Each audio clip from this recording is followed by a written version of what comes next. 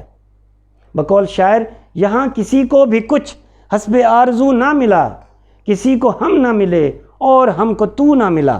یہ بھی قسمت کی بات ہے کہ یہاں کسی کو بھی کچھ حسب آرزو نہ ملا، آرزو کے مطابق جو اس نے خواہش کی اس کے مطابق اس کو کچھ نہ ملا، کسی کو ہم نہ ملے اور ہم کو تو نہ ملا، یہ بدقسمتی کی بات ہے۔ شاعر کہتا ہے کہ مجھے اپنی آرزوؤں کے مطابق کچھ بھی نہ ملا، میں کس طرح بتاؤں کہ میں نے اپنی زندگی کیسے بسر کی۔ ظاہری طور پر تو میں جاگتا ہی رہا مگر میرے نصیب سوئے رہے، میرا کوئی کام سیدھا نہ ہوا، سارے کام الٹ ہوتے چلے گئے، ایسے معلوم ہوتا ہے جیسے بدقسمتی نے میرا گھر دیکھ لیا ہو۔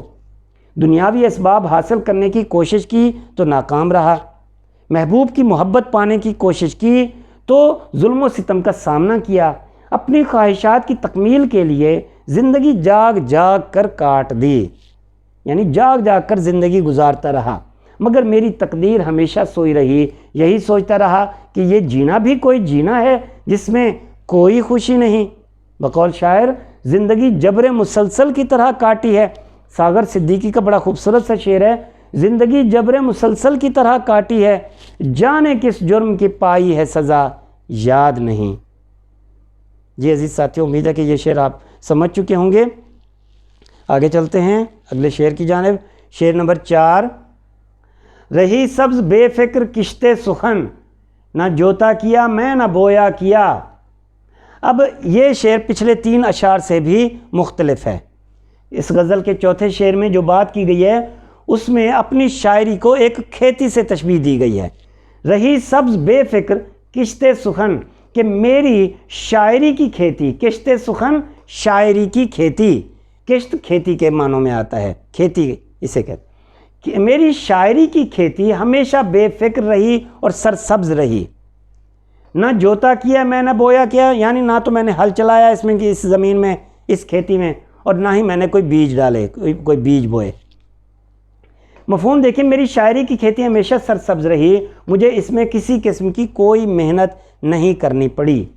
تشریح دیکھیے، خواجہ حیدر علی آتش کی شاعری ان کے اپنے الفاظ میں نگینہ کاری ہے۔ وہ کہتے ہیں بندشی الفاظ جڑنے سے نگوں کے کم نہیں، شاعری بھی کام ہے آتش مرصع ساز کا۔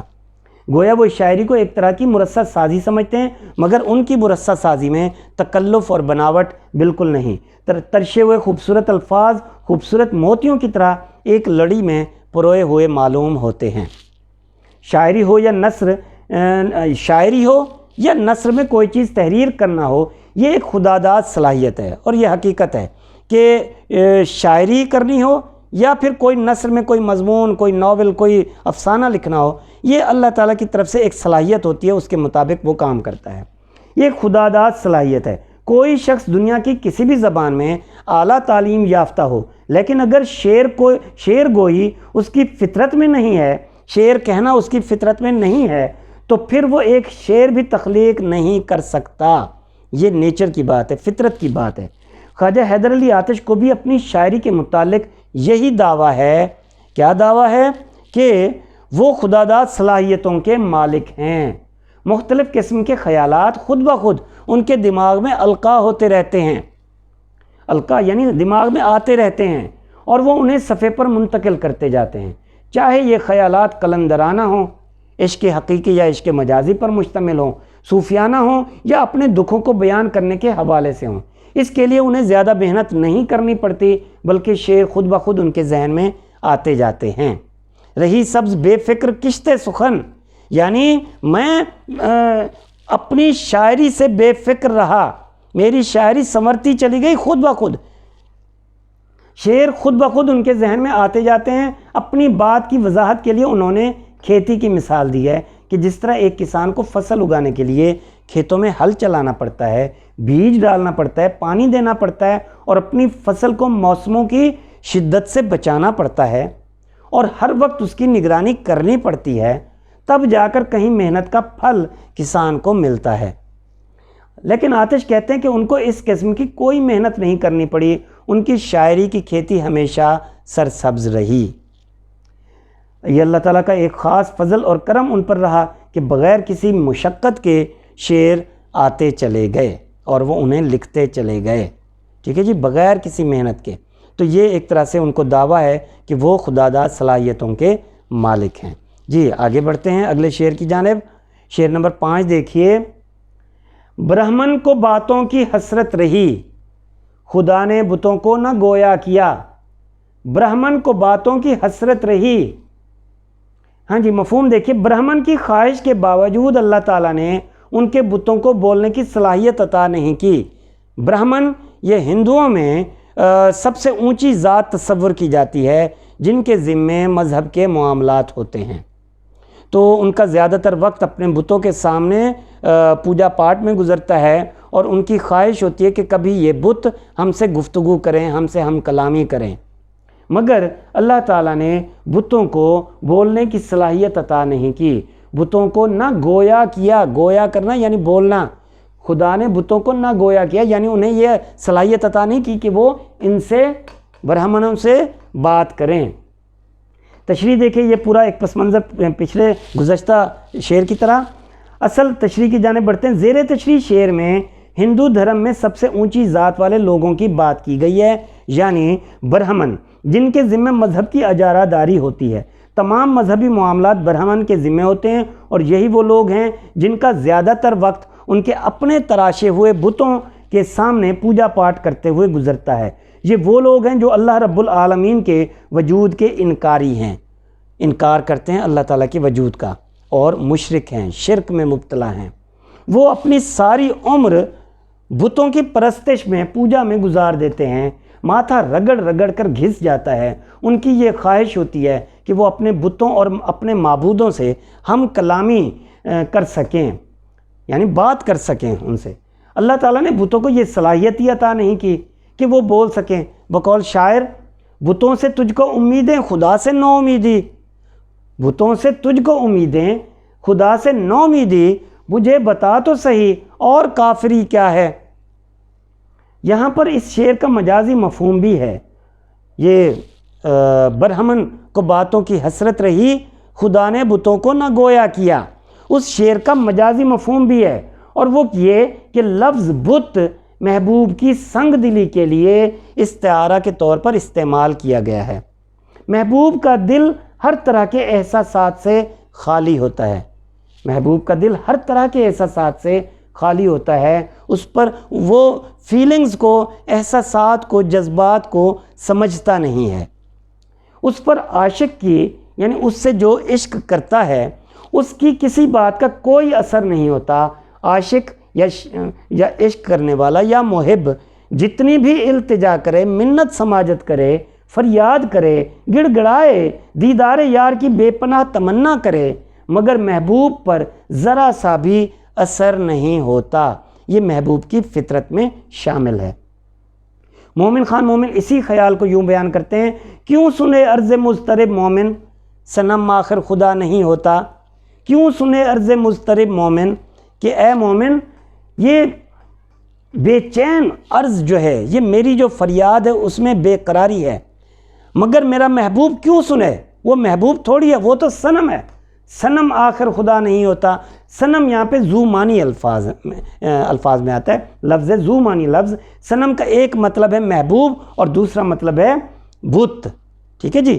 تو صنم آخر خدا نہیں ہوتا، کہ وہ صنم جو ہے وہ محبوب کوئی خدا تھوڑی ہے۔ خدا تو سن لیتا ہے لوگوں کی فریاد، اپنے بندوں کی فریاد سنتا ہے، مگر ایک بت یا محبوب، اس پر کسی بات کا کوئی اثر نہیں ہوتا اور وہ کچھ نہیں سنتا۔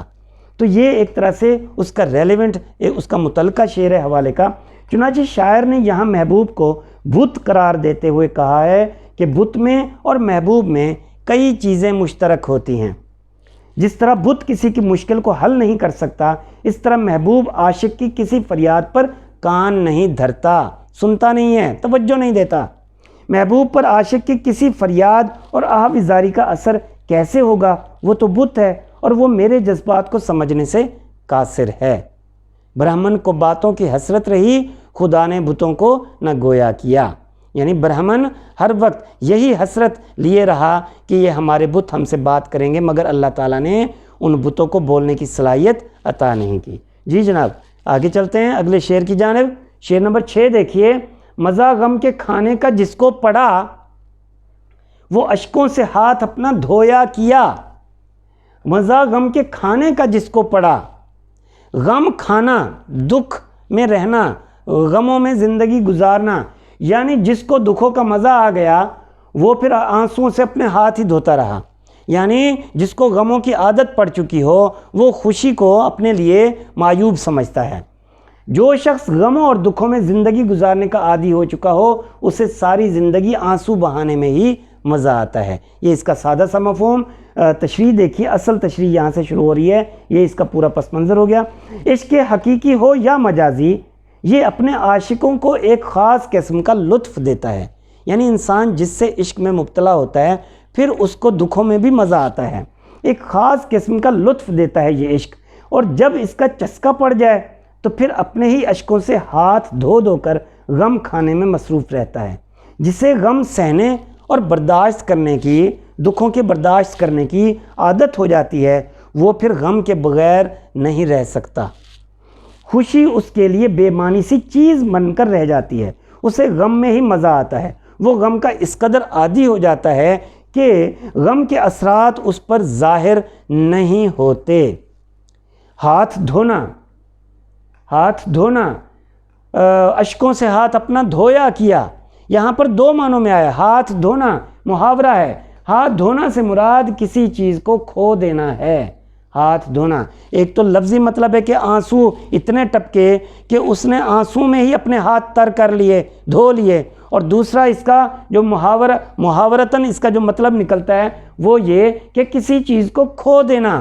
ہاتھ دھونا یعنی بالکل ہاتھ سے چھوٹ جانا، ختم ہو جانا، ہاتھ سے چلے جانا، کسی چیز کو کھو دینا ہے۔ اور اشکوں سے ہاتھ دھونے سے شاعر کی یہ مراد ہے کہ جب کوئی غم کا عادی ہو جاتا ہے تو پھر کسی بھی غم کی وجہ سے اس کی آنکھ میں آنسو نہیں آتے، اور یہ انتہائی شدید سچویشن ہوتی ہے، حالت ہوتی ہے جب انسان غموں میں اس قدر ڈوب جائے کہ کوئی اس کو خوشی نہ ملے تو پھر اس کی آنکھ سے آنسو نکلنا بھی بند ہو جاتے ہیں، یعنی آنسو اس کے خشک ہو جاتے ہیں۔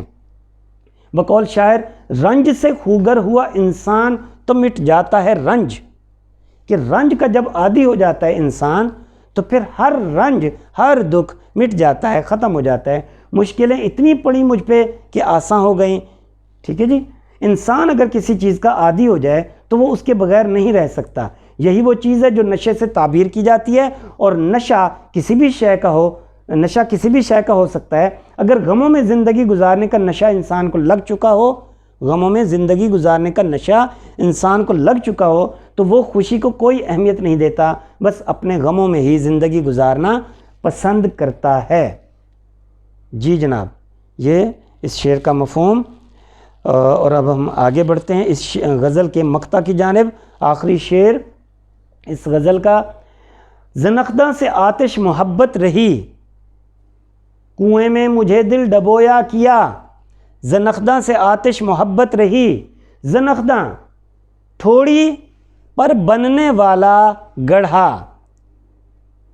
محبوب کے چہرے پر ٹھوڑی پر بننے والا جو گڑھا ہے اس سے آتش کو محبت ہو گئی۔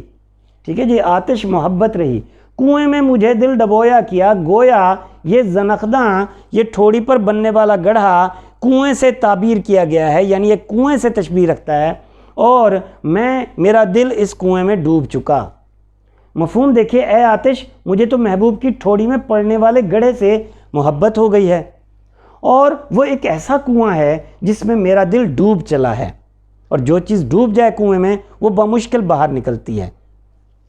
جی تشریح دیکھیے، خواجہ حیدر علی آتش کی شاعری ان کے اپنے الفاظ میں نگینہ کاری ہے، اور وہ کہتے ہیں بندش الفاظ جڑنے سے نگوں کے کم نہیں، شاعری بھی کام ہے آتش مرصع ساز کا۔ اور اس پوری غزل میں ہم نے دیکھا کہ الفاظ کس قدر خوبصورتی سے، ترتیب سے جڑے ہوئے تھے، گویا یہ شعر اپنی پوری غزل کی ترجمانی کر رہا ہے۔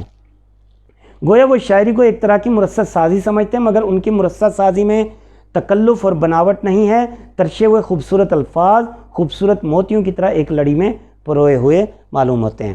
اس شعر زنخداں سے آتش محبت رہی، کنویں میں مجھے دل ڈبویا کیا، اس کی تشریح ذرا دیکھیے کہ غزل کے ابتدائی اشعار کی طرح یہ مقطع بھی محبوب کے خد و خال کی اس مقطع میں بھی محبوب کے خد و خال کی تعریف کی گئی۔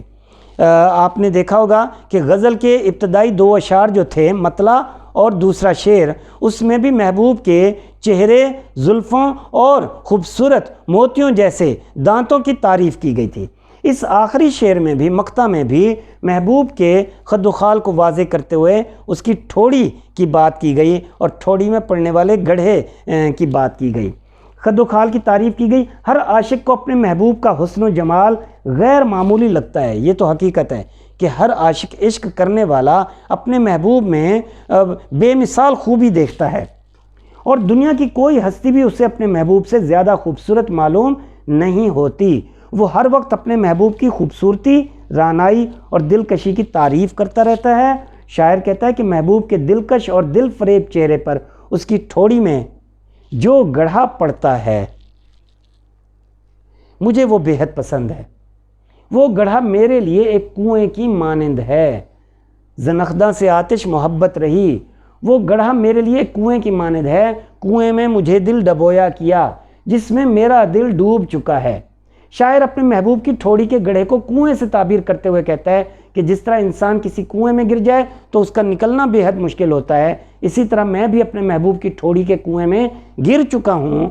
اب مجھے اپنا کوئی ہوش نہیں کہ میں کہاں ہوں، میری کیفیت ڈوبنے والوں جیسی ہو گئی ہے۔ شاعر کا دراصل یہ بھی کہنا ہے کہ جب میں اپنے سینے کو ٹٹولتا ہوں، دیکھتا ہوں، تو مجھے محسوس ہوتا ہے کہ میرا سینہ میرے دل سے خالی ہو چکا ہے، یعنی میرا دل محبوب کی ٹھوڑی کے کنویں میں گر گیا ہے جہاں سے نکلنا ناممکن ہے۔ بقول ایک شاعر کے بڑا خوبصورت سا شعر ہے، دل ہوا اس پہ یوں فدا انجم، دل ہوا اس پہ یوں فدا انجم، جیسے کمبخت میرا تھا ہی نہیں۔ دل ہوا اس پہ یوں فدا انجم کہ اے انجم، میرا دل اس پہ یوں قربان ہوا کہ جیسے وہ دل میرا تھا ہی نہیں، اسی کا تھا اس پہ قربان ہو گیا۔ جی جناب، یہ تھی آج کی غزل خواجہ حیدر علی آتش کی، جس کے اشعار کو ہم نے سمجھنے کی کوشش کی۔ امید ہے کہ یہ تمام اشعار آپ کو سمجھ میں آئے ہوں گے۔ ان اشعار سے تعلق رکھنے والے حوالے کے اشعار پہ بھی آپ کی توجہ ہو، آپ انہیں یاد کیجئے اور اس تشریح کو بھی سمجھنے کی کوشش کیجئے۔ انشاءاللہ اپنی اگلی ویڈیو میں ایک اور موضوع کے ساتھ حاضر ہوں گے۔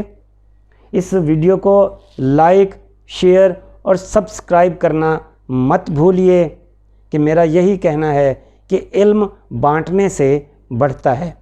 چینل ہے یوٹیوب پہ محمود بھٹی آرٹسٹ۔ اللہ آپ کا حامی و ناصر ہو۔ اللہ حافظ۔